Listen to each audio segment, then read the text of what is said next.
Hello, good evening, everyone. My name is Luis Mata, and welcome to our Latin Career panel with Fidelity Investments. Tonight's workshop is hosted by the Office of Career Services in partnership with Sigma Delta Pi National Collegiate Hispanic Honor Society. The purpose for the event tonight is to facilitate a deep dive into how you can leverage your culture and identity as an asset in the workplace. We are elated to have our invited guests with us today.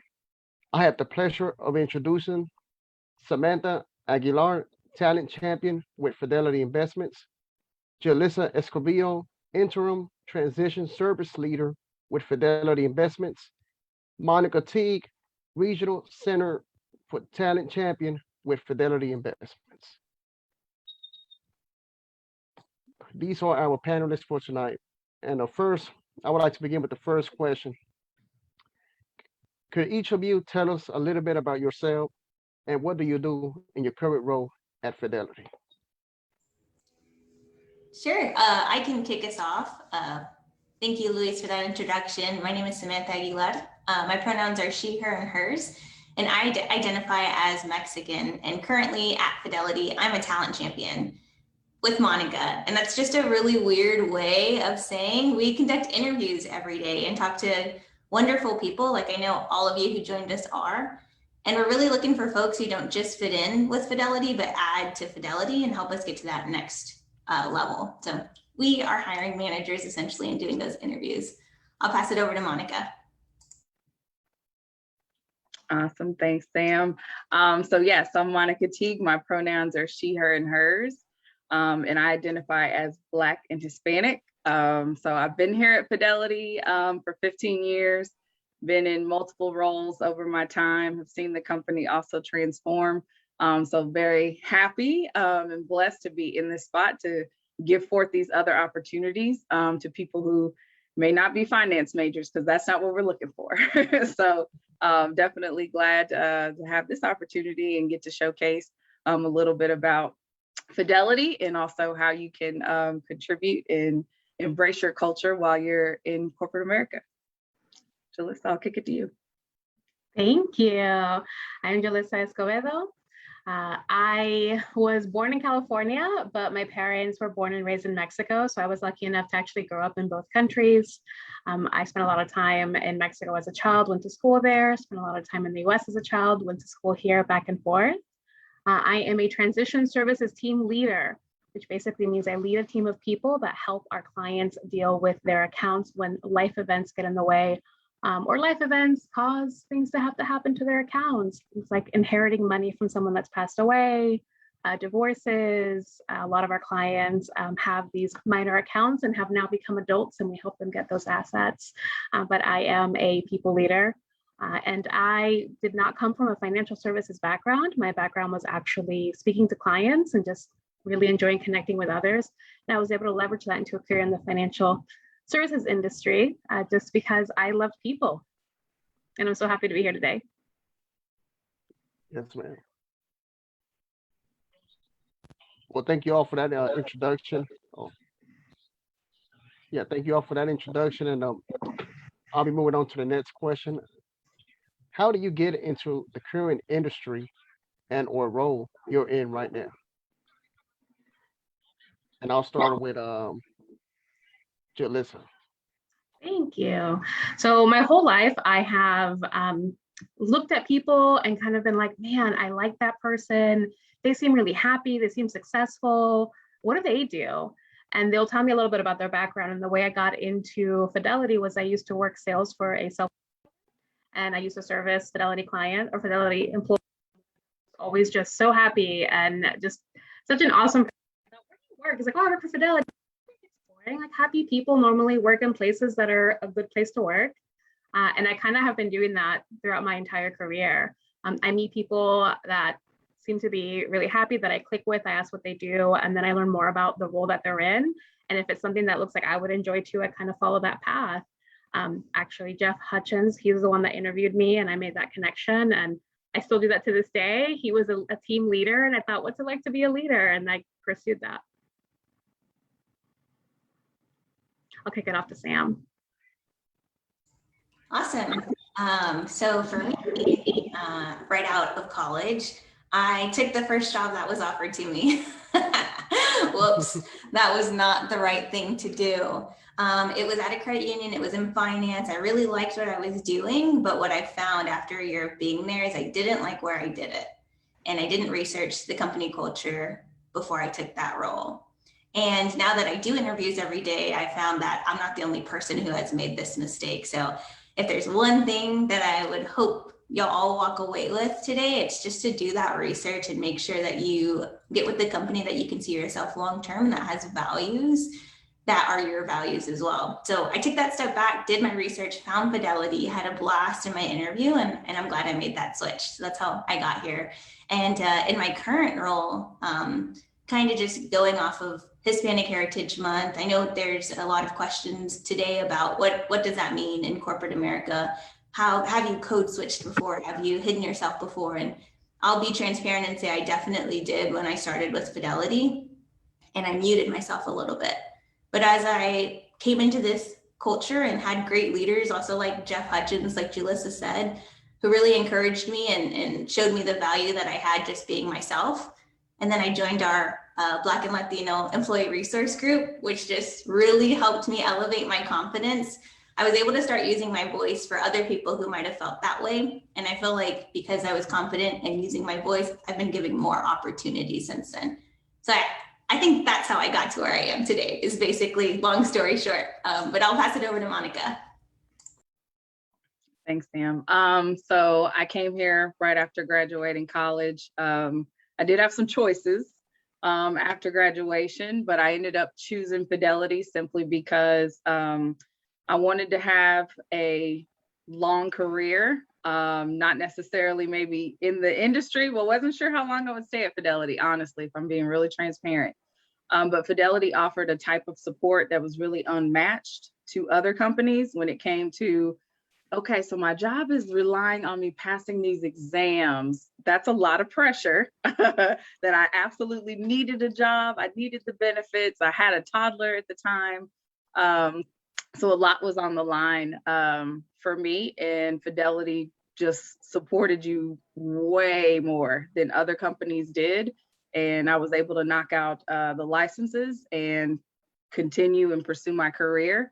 That's kind of how I came here. I would definitely say in terms of how I got to the role that I'm in now, it was certainly a matter of building relationships along the way, and having mentors, having people in your corner advocating for you, even when maybe others aren't seeing necessarily the potential in you, but definitely being able to learn how to use your voice over time, and which led me into a leadership position. So I was leading a team prior to this role, and also already helping with hiring internally and externally. And then this opportunity came about to help, because sometimes messages resonate, let's be real, a little bit better when it's someone that's coming from someone you can relate to, right? Someone that looks like you, someone that maybe has the same background that you share. The message sits a little bit differently versus someone that you feel like you don't understand my struggle. So I was very happy to take on this opportunity and be able to share that message and share my background and opportunities, and just, you know, the diversity that comes with it, which that's what we're looking for. We're looking to grow our company and make it to something that's more representative of what our client base is, which is a melting pot. So we need our workforce to look the same. Yes, ma'am. And I guess, this ties into the next question, which is, how do you all, prepare yourself, for this work, going from college straight into the work you do? And I'll pass it over to Monica. Awesome. So preparation for this, I'll be honest, I feel like there wasn't much. This was definitely my first real job. Prior to working here, I was in college, I was working on campus in the admissions office. So I had some fair share of dealing with people not necessarily happy about the admissions office. So that was my kind of my customer service space. but definitely corporate America. I felt like it was a different misconception, maybe from my point of view, because a lot of people that I knew in my family, they really just kind of hop jobs a lot. There really wasn't a place that they would call home, and many jobs that just you feel like didn't offer a lot of things to them and why they left and switched. So I was kind of thinking, okay, well, I'll just come hang out for like 2 years, maybe 3. And then ended up getting in here and seeing what was offered. So I feel like there wasn't a lot of preparation, honestly, and that's where you get in a position such as this, and you find that way to give back. So you can really just, tell people, okay, this is what you'll experience. This is what the day-to-day is. This is what it feels like, because it can seem a little bit scary, not knowing what you're getting yourself into, but just really using this platform to pay it forward and help others that are definitely in that stage and shopping and trying to figure out where do they want to jumpstart their career, to give back in those ways and help you in preparation for what that corporate job may look like for you after graduation. I can take it next. So for me to get my foot in the door at Fidelity, I knew that I was interviewing for my first career. Up until this, everything I had felt more like a job, but I knew this was a career and I wanted to be at Fidelity for a long time. And I knew I had to approach this a little differently than I had my other interviews. So I did a lot of research about Fidelity. And then I ended up realizing through that research that not only was I more prepared to confidently tell my story and how I should partner with Fidelity for my career, it made me really want to be a part of Fidelity the more I learned about it. So in my interview, I was able to just really talk about Fidelity and their mission and everything I'd done to learn about them. And then once I got into Fidelity and was working my way towards this role, I, again, was finding people that I really clicked with, figured out what they did, that job looked appealing to me, and then I would model myself after them. And I was really successful. I'm very adaptable. And I think if you are an immigrant or a child of immigrants, you grow up being very adaptable. But it wasn't until I actually met Sam and Monica that they kind of helped me figure out, like, hey, you're great and you present yourself in this really professional way, but don't be afraid to have your own voice and to have your own leadership style. Leaders come in all shapes and sizes from different backgrounds. And that is kind of the moment that it clicked for me. And I think I really found my confidence. It's how I got this particular leadership position, is that I was able to marry the things I had modeled and my behaviors, and then kind of make them my own and kind of be more my true self. Oh, love that, Jalissa. And the only reason I was able to say that is because somebody had told me, right? We all got to kind of stick together and make sure we're helping each other and lifting each other up. So thanks. For me, I would say the biggest thing I did, like Jalissa said, when you're a child of immigrants, it means a lot of things. And one of the things is you just don't know how to not work as hard as you possibly can, no matter what. So that meant through high school and college, it was a full-time job for me, working 40 hours at a fast food restaurant, Chick-fil-A, shout out. And I worked there for 7 years. And working full-time for 7 years helped me understand what responsibility is, what a job is, what a dollar is, especially going through college and trying to support myself there. So I think the biggest thing that prepared me, other than the research, totally agree with that. I did a ton of research before I jumped into that interview, which is having that real customer facing experience.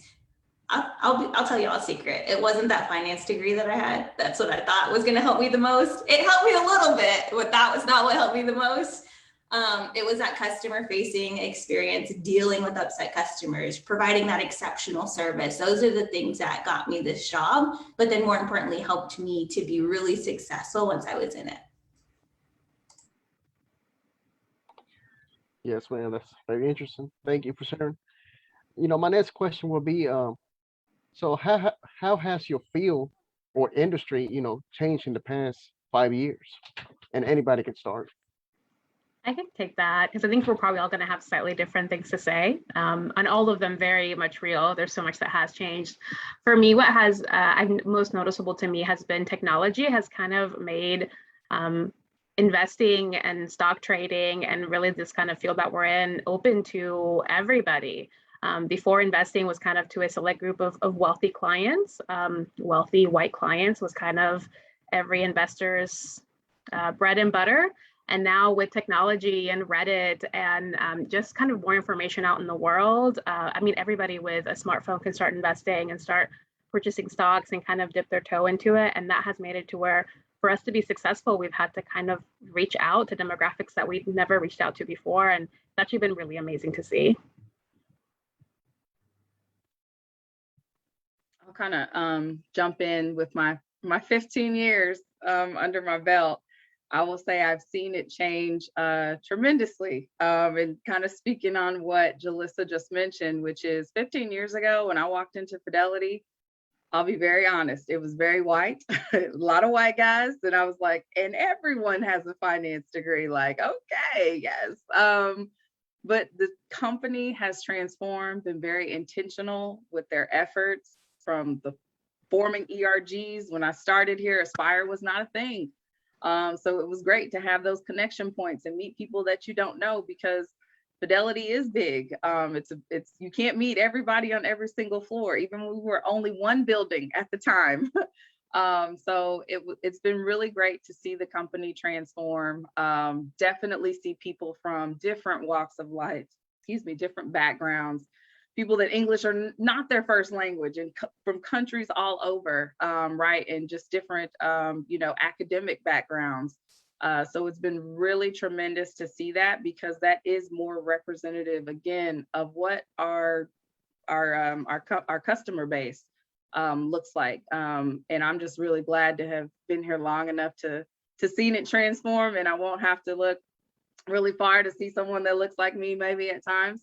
So definitely very, very proud at the efforts that are always intentional and coming from a place that is welcoming and warm. So that's kind of my spiel.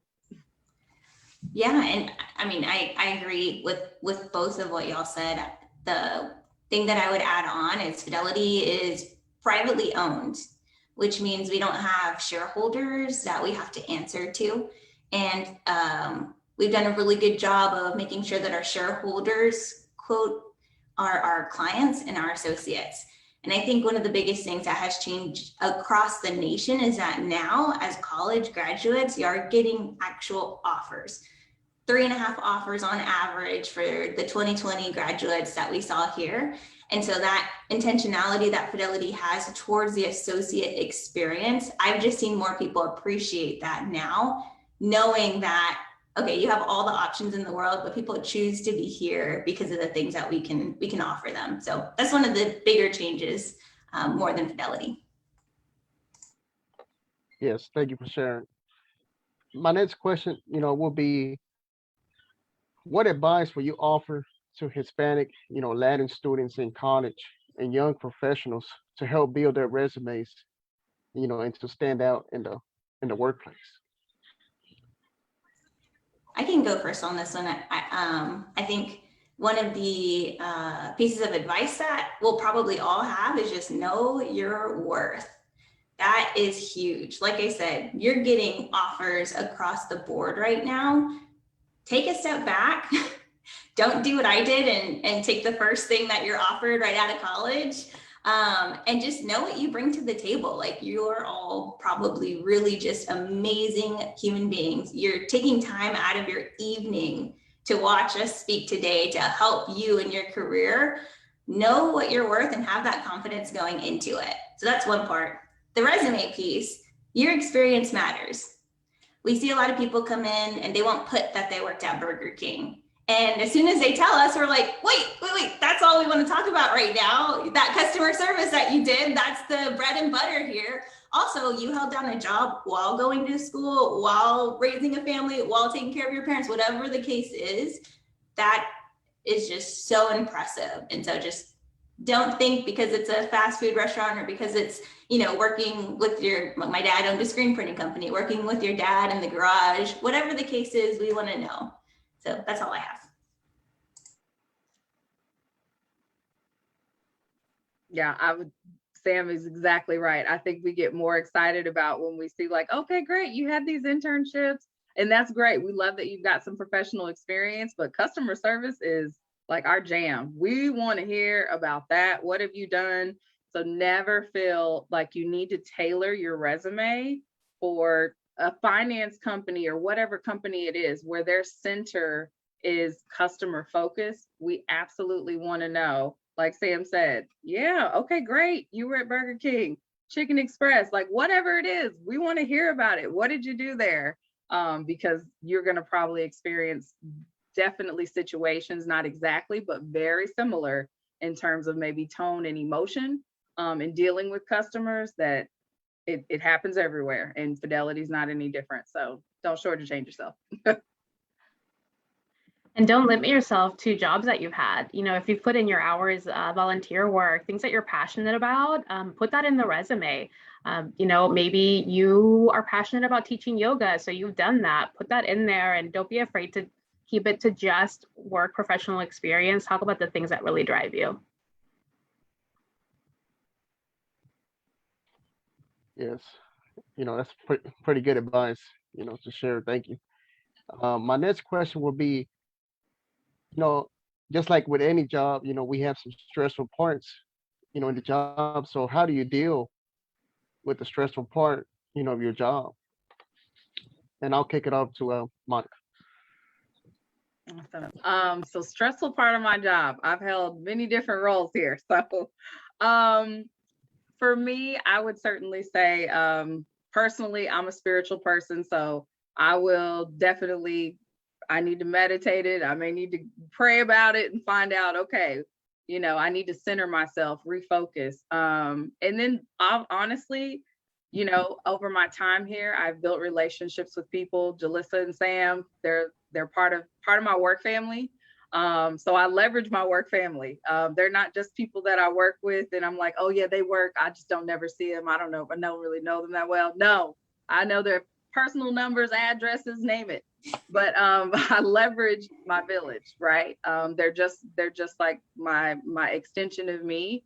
And you're always going to have someone to keep you centered, keep you grounded.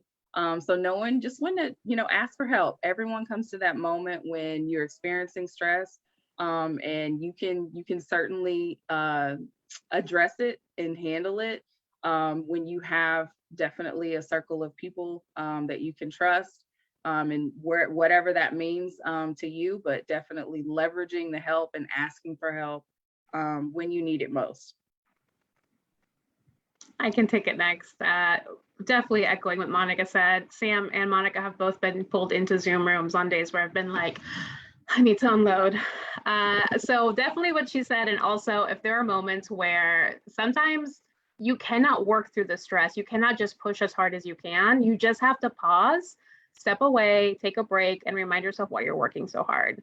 So after I have used my village and unloaded, and if I cannot work through it, I just take a break and then go remind myself why I work so hard, hang out with my dog, hang out with my fiance, play on like my record player that I bought, like those things that you've decided to partner with the company to achieve these goals. And obviously none of us here are doing this out of charity. We're all getting paid.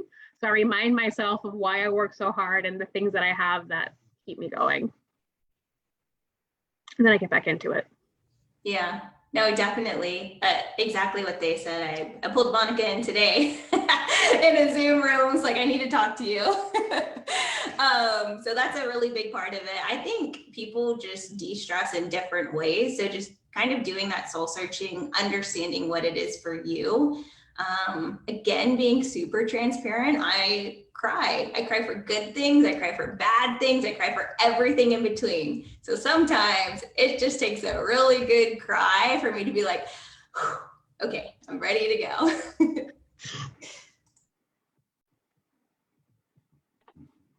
Thank you. My next question, relates to code switching, and it may be, we all have to do it, in our lives at one point. So my question to you will be, have you ever engaged in code switching?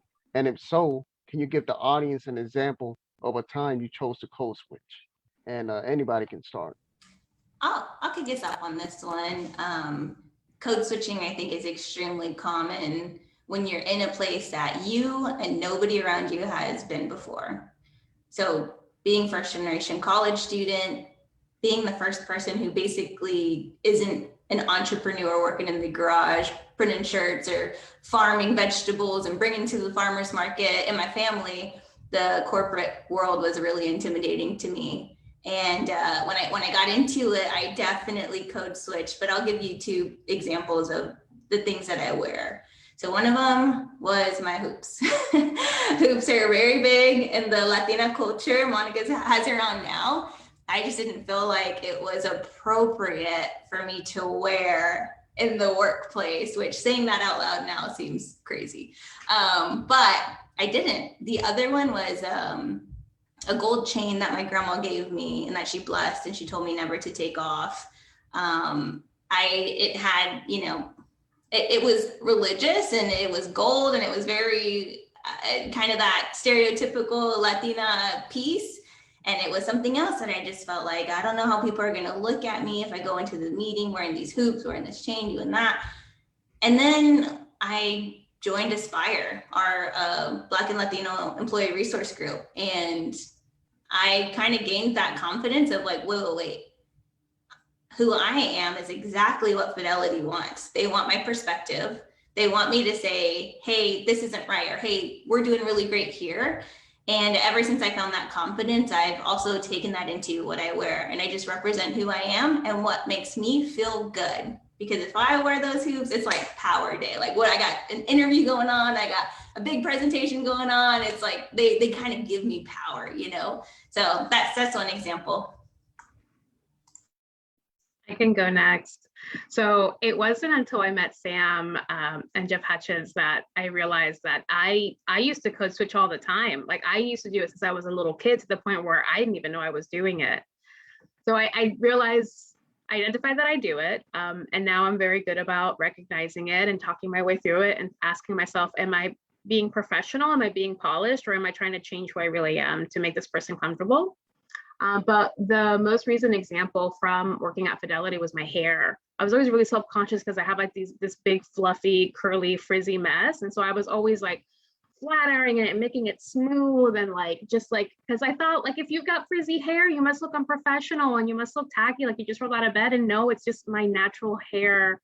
Just, you know, I've got curly hair, it's got texture to it, and it doesn't mean that I am messy or that I'm unprofessional or that I didn't like prepare myself for my day. So that's something that I have now realized, that I proudly wear my big fluffy hair. The bigger the better some days, you know, I've got lots of knowledge in here.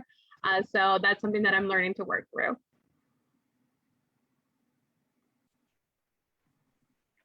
I love everything those ladies just said. So much of it identifies with some of the experience that I've also had.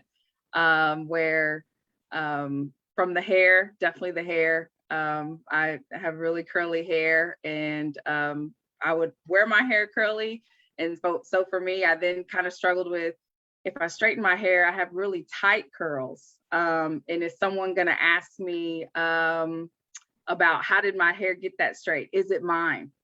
So definitely concerns for me, where I would almost hesitate to try to not straighten my hair at all because of worrying about the questions that I may get around it. Another thing that I'll say is I used to have one of my tias that lived very close, kind of on the way to going into work. And so oftentimes I would find myself, you know, talking about her, talking, you know, casually with people, and then finding out maybe, you know, not saying maybe what I call her, which is she's my tia. And versus worried about people asking questions of, well, no, it's my aunt. I'm going to by my aunt's house after work, you know, when I would never refer to her as my aunt. She's my tia. If I called her my aunt, she would probably look at me sideways like, what? Why are you calling me that? And then just, you know what, end up getting to a point where you feel confident, like Sam talked about, having those employee resource groups, getting with people that identify and understand, and those that don't understand or identify, but they're allies, right? And they want to understand. So not being afraid to say that. And maybe someone asked, is it Tia's house? And like, no, they're seeking to understand, like, oh, okay, what does that mean exactly? But just little things like that, so that you feel like you're comfortable and people will appreciate that they may call their aunt, but you know, for me, that's my tia, and it's always going to be that way. So definitely not being afraid anymore, and feeling real confident that you can bring your authentic self to work. Yes, I agree with every one of you, and the advice you gave just to combat code switching, in general. And so, with that being said, have you all ever dealt with imposter, syndrome? And if so, how do you combat it? And for those of us who may not know what imposter syndrome is, it just refers to an internal experience of believing that you are not as competent as others perceive you, to be. And I guess I'll start with it, Samantha. Yes, I have. Absolutely. And a lot of that comes from just, like Monica said, sometimes you don't see people who look like you around you or excelling or above you. And that's where it gets really difficult. And you can get in your head about, am I supposed to be here? Do I have any opportunities on the upside of this? And so I had imposter syndrome in my first role. I would go to team meetings, and there were like 15, 18 of us, and I wouldn't say anything. Even if what the other person was saying was completely wrong and I knew it, and I'm just screaming in my head, that's not right, that's not right, that's not right. Because I felt like I didn't have a seat at the table and I shouldn't be there. This wasn't my place. I didn't say anything. So fast forward a little bit, I joined a group for women in the workplace. It's called Lean In. It's also a book. And it's for building confidence and soft skill, and it's a soft skill builder too. And we had our first meeting, and I was like, okay, this is what I'm struggling with, imposter syndrome. And they said, okay, what do you want to do to combat that? And I said, okay, in my next meeting, I'm going to talk 2 times. Doesn't matter if I'm just agreeing with somebody or just, I'm going to actually make noise twice in my next meeting. And to my surprise, in my next meeting, I must have talked 10 to 12 times. Once you opened that mouth, I could not shut it. And then I had all the ideas, I had all the everything, and it helped me. I was able to lead presentations after that, and it helped me get to that next role too. So I would say you don't have to start big, start small, find somebody who supports you to commit that to. I can go to Monica or Julissa and say, hey, I need to do this by this time. And they're going to, Lord knows they're going to hit me up that next week and be like, girl, what you do? What did you do or what did you not do? So find somebody who you can commit to something small, and I think it'll go a long way. I have definitely dealt with imposter syndrome, and everything that Sam is saying is completely right. And another reason why sometimes I would feel that way is because I would look around and see no one else looking like me and think, okay, did I just get hired so that they would like check a box and have like either a woman here or a woman of color or someone of color here? The way that I work through it is everything that Sam said, along with I have started, when people compliment me on something work related, that's also when it really hits me. Like I really have a hard time accepting compliments or praise.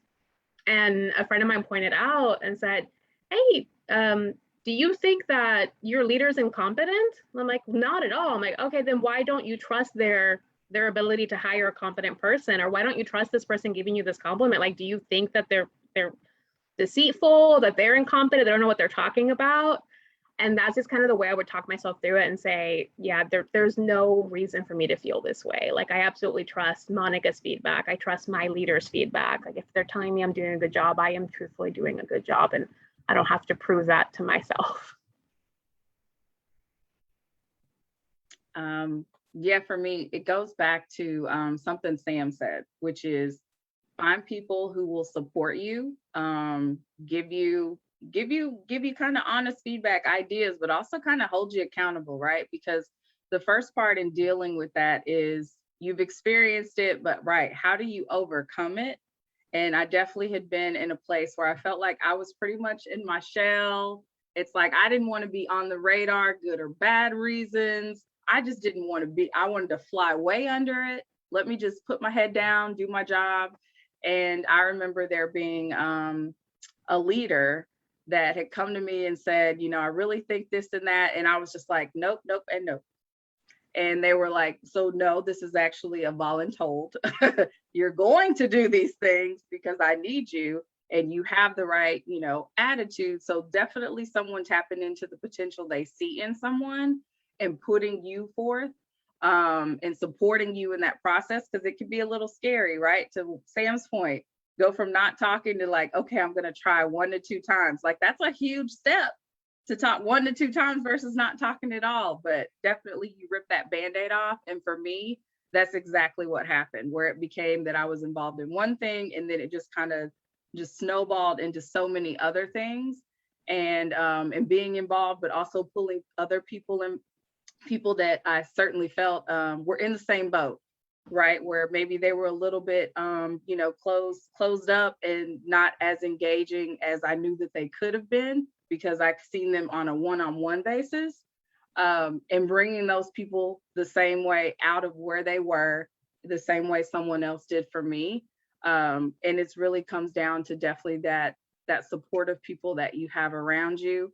And you just always want to see someone else win, especially if it's, someone that you can relate to, and maybe has that same unique background, but also maybe struggling to feel like they belong, right? In whatever capacity that means, but certainly someone can get to that point where they're not feeling included. Yes, and I agree with everything, you all said, because, it's important to feel included, in the workplace, so that way everyone feels comfortable contributing, to the overall goal and objective, that needs to be accomplished. And, with that being said, my next question will be, where do you find the support in the workplace? And does your organization offer employee resource groups that are specifically tailored to the Hispanic and Latin community? And I'll pass it over to Samantha. Awesome. That's perfect, because I love talking about our employee resource groups. So I think we've all said it a ton today. We have found each other, and that's where we find our biggest support. It's just the people that you're working with. You're going to make friends at Fidelity. I grew up with, that big Mexican family. We all know it. Piñata in the front yard. We all did it. It's fine. And it was hard for me to make friends when I left that, because I never needed to. I had 30 cousins that were my friends. Why do I need to talk to anybody else? And so coming to Fidelity, I really didn't think that I would make a lot of friends, but you do find people that you go through licensing with. And let me tell you, once you go through that together, you are friends for life. But then as you continue to grow, you find people that you relate to. Monica and Julissa, we have a lot of things in common. Being Latina in the workplace, it's not always easy. And so once you find those friends and that support system, it's just, you water those friendships and you're there for each other and you encourage each other. And I'll tell you, there are times where maybe Julissa and I were going for the same position or going for similar positions, and it was never me versus you. It's, let's interview prep together. Let's work on our resumes together. Let's make sure that we're doing this together. And I think that's just really important to keep in mind. In terms of our employee resource groups, yes, we have Aspire, which is for Black and Latino associates and their allies. We have 10 affinity groups in Westlake alone. So you don't have to identify as what that affinity group represents to join. I'm a part of all 10. Because I hope to be a better ally and learn more about different cultures. That's what really brings us together, is our differences and highlighting those strengths. Right now it's Hispanic Heritage Month. That's why we're here. Aspire today held a panel discussion debunking common myths in the Latinx community. And I went to it and I just heard them talking about growing up, and people are saying, but you don't talk Mexican. And just how do you deal with that? And they talked through how they dealt with it. And I felt heard and I felt seen. And I felt like, again, a part of that bigger community here at Fidelity. We also had a Loteria night. I was out of the office. I know Monica went, and I heard it was a freaking blast. We do a ton. Every Friday, we send out a newsletter that's going to highlight a historic figure in the Latino community, as well as our local businesses here that we can support. throughout this month and hopefully throughout the year. So it's just ways for us, Monica, Julissa, and I to give back, right? We'll volunteer at these events, we'll help plan them, we'll do whatever we can, but it's also a way for us to feel like we are a part of that bigger community at Fidelity. And we have found people who look like us, who are succeeding and who can lift us all up together. They're great, you should join them. First join Fidelity and then join all of the affinity groups. So I am part of the Aspire group, and I will say I have to really commit to going. I am not an active member the way I should be, but luckily I have Sam here to remind me and Monica to also remind me, and I get myself there. So what I was doing prior to that is you do find the way, you build your network, you go through licensing together, you know, you look around in your team and you find the ways that you guys, what you have in common, and you start there, and then you start being excited with the ways that you're different and you showcase those. And the great thing about that I've noticed about Aspire is that as I have started attending more is I was in the same spot that Sam was, where I'm like, I mean, I can make friends organically, but like if I go to an Aspire group, like it's gonna be awkward. But it's such a great mixture of people, and we're very much there to build these networks. So you're gonna have Sam doing a lot of the work. She's gonna be getting you out of your shell. She's gonna be asking about you. And there are a lot of people in that group that do that. So it's a really wonderful, warm place to start building a network where people are gonna, you know, encourage you in the best way possible.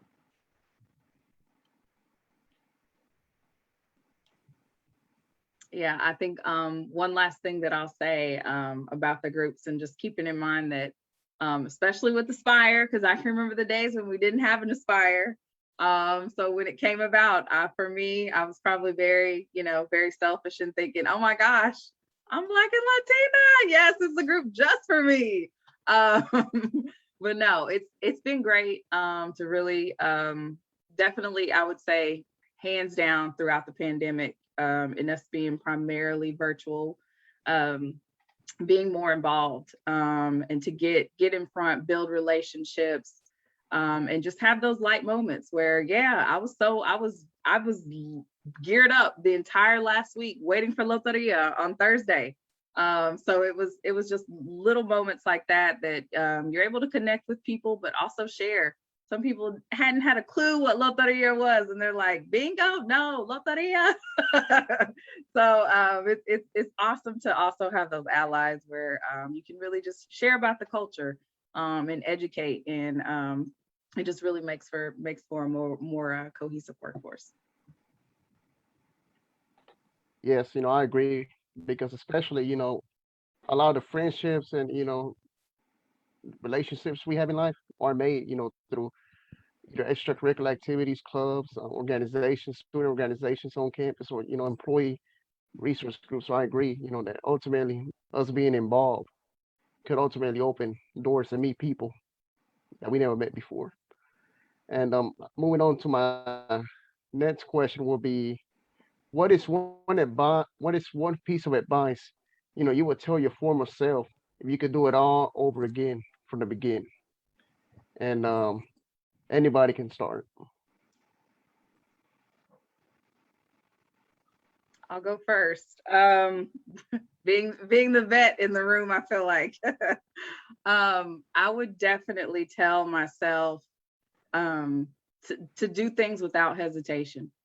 I would say certainly one thing that you all should take away, and Sam said it earlier, which is know your worth, know your value.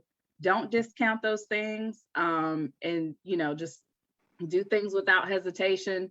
I've certainly been in that point where I was maybe kind of sitting on things with like, oh, I don't want to go for that role. Oh, that means I have to take another test, you know, oh man, I don't know. And I didn't do well on this other test before, and just all the things where you find, you know, instead of like, hey, there's 10 things that I need, I've got 9. And then that one, it's just like, then I shouldn't do it. Don't shoot yourself in the foot or shortchange yourself. There are so many other folks that will have one of the things and missing the 9, and they will still go for it. So you have to definitely do stuff without hesitation, and just, you know, push yourself outside of your comfort zone, because if it's too comfortable, then you probably need to stretch your muscle and flex it a little bit more, so that you can gain a new skill and just really kind of progress. So I think for me, I grew up in a Mexican household, and my parents, for some reason, would always find communities that we would move to where there was no diversity. So the minute I walk out of the house, I am just amongst, like white Texans. And the minute I was back in my house, it was Mexico. Univision was on, Cristina, it was such a culture shock. And so growing up, I really struggled finding myself and my identity. And I was always kind of switching back and forth between these two identities. And if I could go back, I would tell my former self, you don't have to fit in a box. Certain qualities don't mean anything about you. Be who you are. Be as Mexican as you want to be, as American as you want to be. You do not have to fit in any particular box, and you don't have to justify your existence anywhere, including to yourself. So I think I would tell myself that, because I struggled with that whenever I was going through corporate America. Yeah, definitely. I think a lot of us struggle being on that balance and wait, who am I though? and sometimes you just haven't thought about it. So thinking about it and understanding and doing that soul searching is so important. For me, I would go back and tell myself, see something, say something. If you can't say that this isn't right in the workplace, then you're not at the right workplace. And I know Fidelity is that workplace, and I wish I just kind of took advantage of that sooner, because as soon as I started sharing my ideas, hey, let's get the affinity groups in front of the new hires in week 4, whatever the case is, Fidelity is like, oh yeah, you know what, that's actually a really good idea, let's do it. So I would go back and tell myself, whatever ideas you have to make the place better, don't hesitate just because you've only been there for a month or only been there for a year, because you might have that imposter syndrome. Well, who am I to tell a 75-year-old company how they do things? But in my experience, they have definitely listened. So I would say, see something, say something. And then on the flip side of that, if you're working somewhere where you see something that's not good, have that confidence to say something too. Because again, if you do say something and it's not handled well, that's question for me if I should be there. So that's just in general in the workplace. I would say, see something, say something. Yes, it's important, I guess, just like you all said, to be active and actively involved in the workplace and in school. So I agree with, everything you all said. Um, at this time, I'm, passing over to Mr. Lumsey, and I guess, any questions with the few minutes we have remaining, if we have any questions from the audience. But I'll pass it over to him.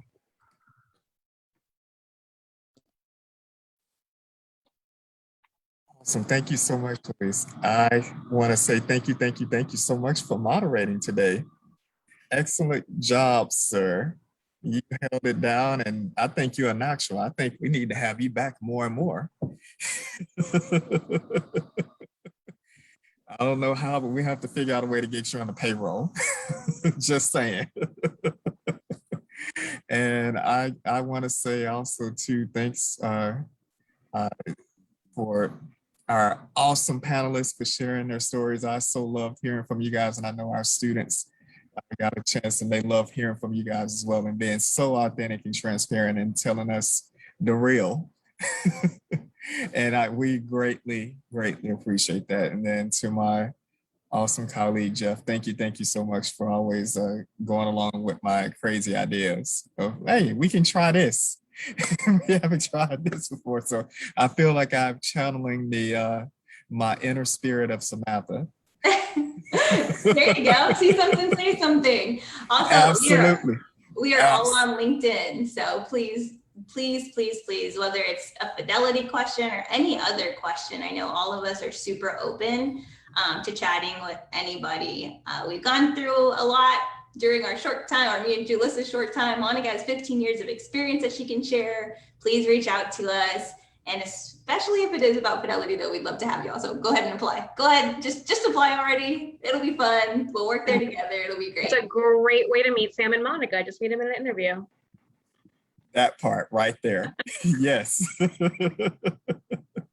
Absolutely. That's what we want. That's what we want. We want to make sure we're creating those pipelines for our students to follow the green path to Fidelity. So last little bit of housekeeping. I just inserted a link into the chat box. If everyone could take a moment to fill out the very, very brief survey. It only takes 1 minute. We value your feedback. We want to hear from you. So please let us know your thoughts as it relates to today's workshops. And with that, I want to just say once again, thank you, Fidelity. Thank you, team. Thank you so much for being with us today. And we look forward to hosting you guys again. And Luis, once again, I'm telling you, I don't know how we're going to do it, but I'm saying, I feel like a recruiter. I feel like Nick Saban. Like, you can come join the team.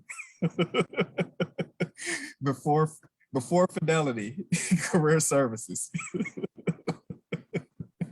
We're going to see if we can make that happen. But Yes, sir. I look forward, anytime. I'm here anytime. hey, you heard it here first. So we have you on tape, and I'm pretty sure our Facebook audience too. So we're good. We got that out there. Awesome sauce. Well, I want to say I hope everybody have a great afternoon and evening, and we will see you guys very, very soon. Take care, everyone. Awesome. Thank you. Thanks, Arthur. Thank you. Thank you. Have a great Thank you. night.